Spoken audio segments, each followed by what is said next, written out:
here's Brody Brazil. Okay, let's do it. I've been wanting to make this video for a while. Some people have requested it, so we're going to do a tour of the home studio and the place where I make all of these videos. Now, I shot this with my phone. I'm going to telestrate over it, but this is generally, like right here, what you see. I am sitting in this chair right now. Here's my telestrator that I'm on. Here's the rack of equipment over my left shoulder. And I'll kind of play this video out to show you what you see, right? Generally speaking, through my camera. But here's what you don't see. The rest of this very small space that is literally the smallest room of my house. Now, a couple things already here I can point out to you. Like, for example, there's the camera. There's a monitor right below the camera that I'm looking at. There's the HVAC system. I need air conditioning in here. It gets hot in the summertime. Yes, that is very green carpet. There's no question that is.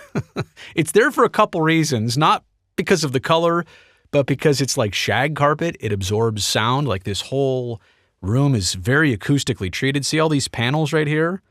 I built all those panels to basically stop the reverberation of noise so that there's not a lot of echo in this room. I've also wrapped all the walls in shipping blankets.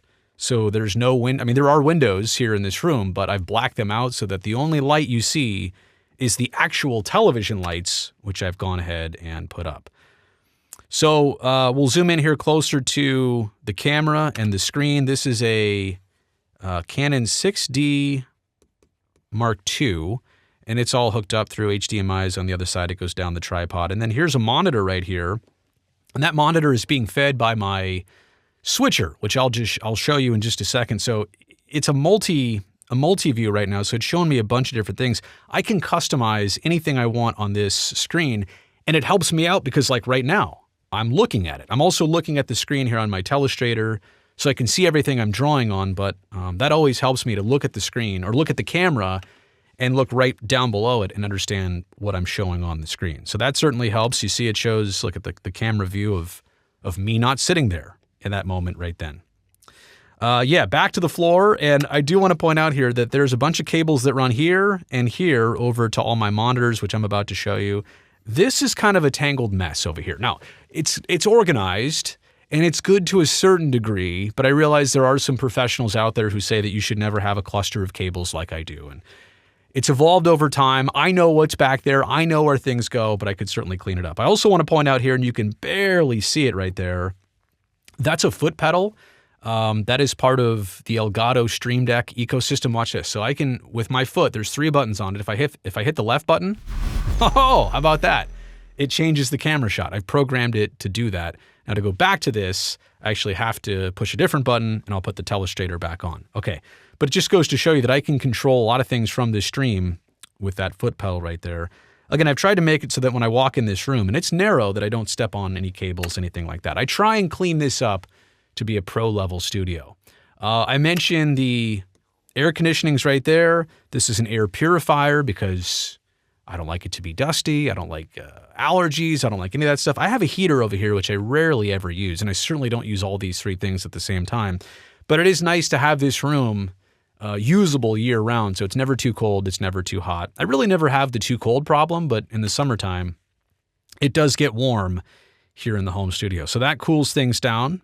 By the way, this light right here, that's normally not there. That's only to brighten the background, and I apologize for the lack of video quality. I shot this with my phone. I thought it was going to turn out better than it actually did. Okay, let's have a look at the monitor wall that's to my right over here, and this is kind of a copy of what you see over there on the camera. That's the multi-view, but again, I can change this to put whatever I want on it. The program video, what I'm recording, or if I'm playing something back, but it shows me all the different sources, which, by the way, there's a time screen over there. I'll show, what's this screen right here? This screen is right there. This is my second Mac, which I'm using right now as the telestrator. This one is something called a Geochron. In fact, you know what? Yeah, why couldn't I do that here? Let me see. I can show you the Geochron. That's what the Geochron looks like. Can I draw on the Geochron? I think I can. So this is, yeah, there we go. There's where I'm at. This is a constant world map. It is connected through my switcher. I have an 8-input switcher, so this is one of the many things that are on my switcher. All right, let me go back to that. So that's, okay, so I've taken that all away here. Let me go back to this. So we've got the clock there. We've got the second Mac, which is the Telestrator, the Geochron. This one is a playback system. So if I want to, how can I do this here? If I want to show playback, oh, you know what? Playback right now is just showing this background. So that's what's on this one right now. This is my cable box. So if I want to tune into a TV channel, that's that. Here's the first Mac. This is the one that usually I do all my keynote presentations on. This is my GoPro camera, and this is the main studio camera. So yeah, there's a lot to look at, plus program right here, graphics right here, hard drive information right here, streaming data right here, and audio levels right there. That's a lot, in addition to the #1 Mac, which does all my video presentations, and this monitor right here, which I always like to keep the time up just so I'm constantly aware, but I can also put the cable broadcast on that screen. So yeah, there's a lot that I'm looking at constantly right over here. When you see me do videos, if I'm looking this direction, that's what I'm looking at. This space is kind of extra shelving space. I just put some speakers out here. I may actually bring them back inside. I don't know why a globe has ever been out here, but it's literally been out here since 2018 when I started with this home studio. There's that green light, which is shooting up on the plant, which you're about to see in a second. Also, this is not normally there. That's just to kind of brighten up this area and show you what's going on. Look at NBC mousepad from Pyeongchang 2018 Olympics. Just chilling. It's kind of like a wastelands area of stuff that I'm not dealing with. You never really see that area on camera. There she is, the most famous fake plant in the world. This plant has survived a couple places I've lived in, from college to my first condo to, I think when we moved to our current house, it was in the attic for a while. And I was like, what could I do to decorate the background of the home studio? Well, the fake plant is sitting up there. It was a little dusty, so I sprayed it off with the compressed air and cleaned it up, and here it is. It's been in the background ever since. So, and you can see how it's lit there with green and kind of an orange light, which you're about to see. So here's the wall behind me, and there's this main light right here, which is actually split into two, a blue gel throwing light that way, kind of an orange gel. Yes, I did put up these boards, that reclaimed wood wall. I did that 5 years ago. Maybe not the first year, or no, it was right when I moved in here, 2018, when I started to use this space.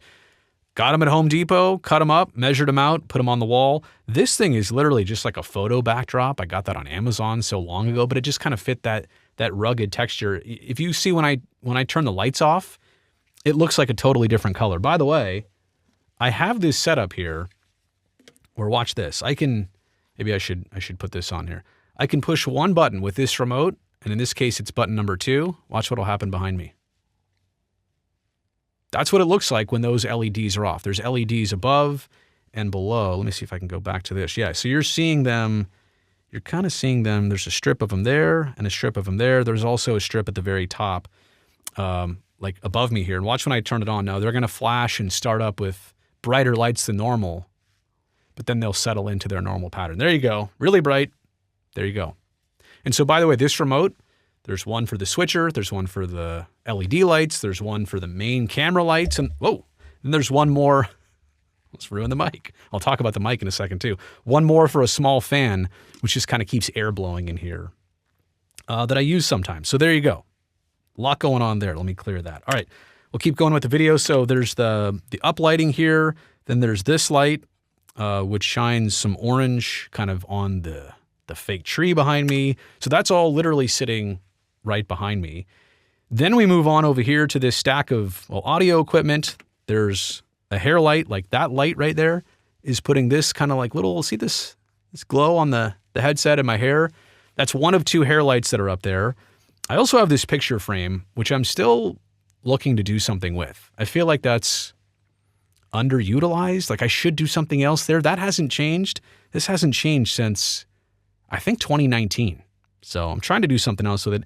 I hang some audio cables up here. This is more storage. You never see that on camera. And then this is where my GoPro is. So that is the camera that is literally looking at me over the shoulder right there. There it is. So that's what that camera looks like.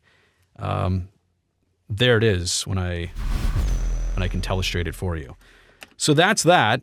People always ask me below it, like, what's all that audio equipment? Oh, sorry, I forgot to I was going to talk about this part once I zoomed in. But yeah, let me know in the comments section what you think I should put maybe in place of this. I don't want to do something that says, subscribe or whatever. I feel like that's a little bit too overbearing. But I don't know that I need my name there. I'm trying to figure out what to do there. Something that makes sense with that picture. I don't want to change it a bunch either, but I don't really know what to do with it. All of this equipment, by the way, and a lot of people say when they see those lights light up and it turns red here at the end, that I'm over-modulating or whatever. This is all of the audio processing that I used to use. Like currently, see, you can see it here in action, but I'm actually, but none of this over here right now is actually being used. Audio is going through it. That's why when I talk, it lights up, and when I stop, it goes dark. But it's not actually coming through in the signal here. You're not actually hearing the end result of this audio. By the way, I guess I never realized, look how much networking I've got going on here in the home studio. There's a lot of behind the scenes stuff. We're not going to get too technical. I just wanted to kind of show you lay of the land. But basically, headphone amp down here, my headphones are plugged in. This is an 8-place headphone amp, so I could plug in a lot more headphones if I ever had guests, but this space is too small for that. Really, they're there to power my headphones, and this one goes out, I think, to this. This is an American Audio called DB Display. It lights up when I talk. This is a DBX286S audio processor, same as this. And this one is a 266XS. Well, it says so right there. But I don't use those anymore. I used to in my former setup, but I thought they looked nice. That's literally the only reason why they're there. Okay, now we get to the busyness here. So this is over my shoulder right now, and what you'll see. Let me try and identify everything. This is the video switcher, ATEM Mini Extreme ISO from Blackmagic Design. There's the 8 inputs, 1, 2, 3, 4, 5, 6, 7, 8. There's also 2 HDMI outputs. There's also two USB-C outputs. There's also Ethernet, and there's a power cable. So yeah, it's pretty busy on the backside of this. Everything you're seeing right now goes through this video switcher. I also have 1, 2, 3 Stream Decks. Now this one, here, let me undo this. Let's do yellow. This one right here and this one right here are connected to the computer for this ATEM. So they control, if you saw me changing cameras and stuff, and the foot pedal is also connected to that ATEM, they control this switcher. Because quite honestly, there's way too many buttons on here for me to actually be useful with during a live stream or making a video. So I have everything a lot more simplified on these Stream Decks. I want something, I push the button, it comes up. For example, I want to see, there's me, there's the GoPro. Here's what it looks like with just the graphics that are on in the background. Here's my Geochron.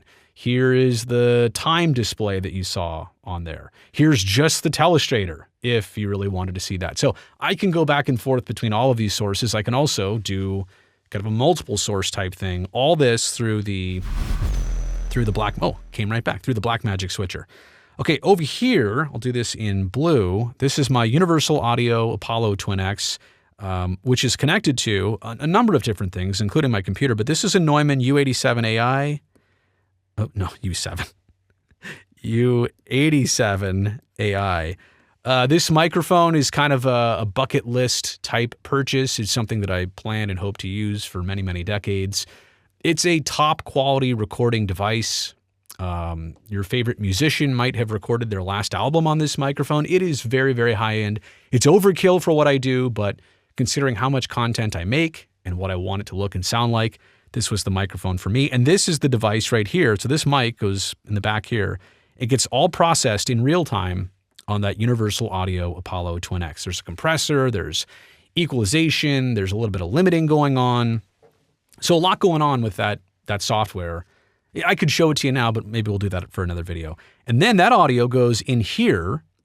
This is a mixing console. It's a Soundcraft Signature 12 MTK multi-track mixer, which I'll zoom in on that eventually, but everything goes into, maybe I could show it to you here. Everything goes into this mixing console right here before it goes back into the switcher and either gets streamed or recorded. I know it's complicated to get into all this stuff, but there's a lot going on. Oh, and then one more thing, this Stream Deck right here, let me do this in a different color. This Stream Deck right here helps me control the second Mac and the Telestrator. For example, on that Stream Deck, I'll hit the clear button. It all just went away. And so then I'll bring this back. Here's my new toy that I recently installed. It's the Telestrator, and literally I draw right on it. I see what I'm drawing on. I don't know if you can kind of see it right here. Like I literally turn this on, clear it, and draw a big check mark. There you go. I literally draw right on it, and it appears on the screen. Okay, clear that, bring it back.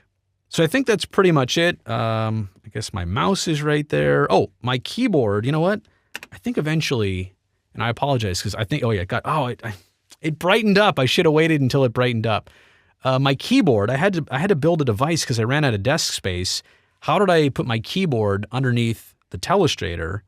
Well, I built kind of a device. By the way, that's showing the multi-view on there right now, but watch what I built here. I'll move the mouse out of the way. I built that little platform so that the Telestrator sits up, and when I want the keyboard, I pull it right out. Or if I'm not using the Telestrator, this is just a little wood piece under here that holds it up at an angle. Yeah, you can kind of see it right here. So I have to maximize literally every square inch of space because this is such a small home studio. That's a Keychron K2 keyboard. Love mechanical keyboards. Love the Keychron brand. So that's what I'm working with there under the Telestrator. So yeah, all of this in a very confined space, but this is what my desk looks like. Man, that bothers me that I did all the drawing on a dark image of it when I should have waited until I adjusted the camera. But this is kind of what my view looks like. As I look back towards the camera and what's over there. Oh, wait, that's an extra shirt. That's a mic stand right there. And by the way, you can see there's a window right here, but it's blocked out because I don't want any of the natural light getting in there. I kind of use that as an extra clothes hanger for an extra shirt I might wear for the next video, whatever. But basically, this is what I see. And look, there's me making the video. Oh, I guess we're going to go over here to the Soundcraft Signature 12 MTK. So there's a lot of different sources on here. Again, I'm only using those for the universal audio. If I want to play back something from the graphics that you're seeing on the screen, if there's audio there, I can do it.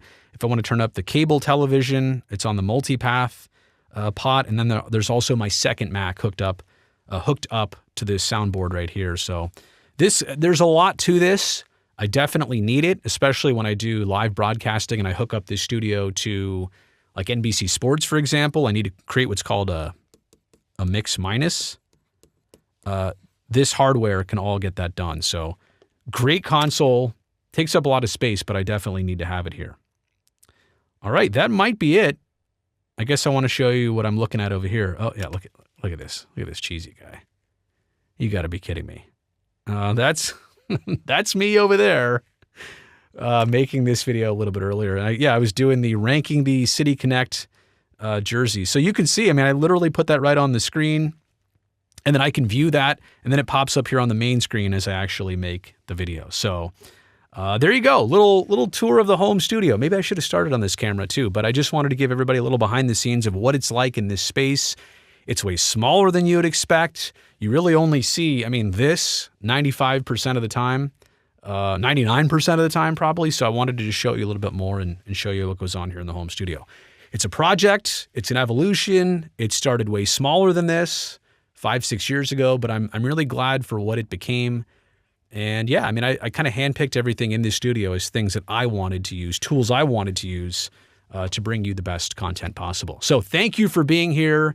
I really appreciate it. Thumbs up down below since you made it to the end of this video. That'll help me in this video and this channel. And also don't forget to go down there and hit that subscribe button because I would love to see you back here next time.